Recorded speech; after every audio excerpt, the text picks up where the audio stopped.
अस्सलामुअलैकुम मेरी प्यारी बहनों, उम्मीद करती हूँ आप सब खैरियत से होंगे।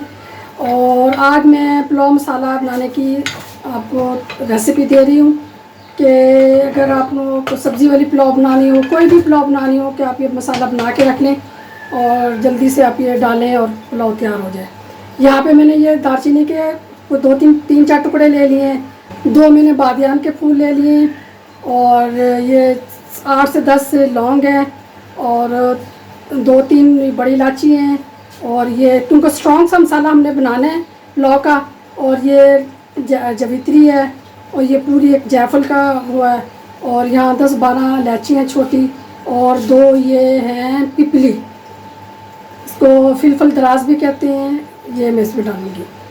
और यहाँ पे 50 ग्राम मेरे पास ये काली मिर्ची है, 50 ग्राम ये काली मिर्ची डालूँगी और 50 ग्राम ये इसमें ज़ीरा है और 50 ग्राम ही ये सौंफ है और 50 ग्राम मेरे पास धनिया है। ये सारे मसाले जो है ना, जो इसमें ये मैं इसको सारों को पीस लूँगी। और जो ये 50 ग्राम मेरे पास ज़ीरा है अलग से, ये मैं नहीं पीसूँगी, ये मैं इसको ऐसे शामिल करूँगी। ये सारे मसाले मैं पीस कर आपको अभी दिखाती हूँ। ये मेरा पुलाव मसाला तैयार हो चुका है, सारे मसाले हमने पीस लिए थे। और 50 ग्राम मैंने इसमें ज़ीरा साथ पीस लिया और 50 ग्राम मैं इसके अंदर ऐसे शामिल करूँगी। 1 चम्मच इसमें मैं मिर्चों का शामिल करूँगी, 1 चम्मच इसमें नमक का शामिल करूँगी।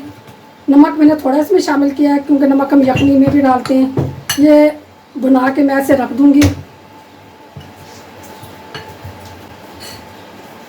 1 किलो चावलों के लिए ये हमें 1.5 चम्मच बहुत है। 1 किलो चावल हम बनाएंगे तो 1.5 चम्मच हमें मसाला चाहिए होगा।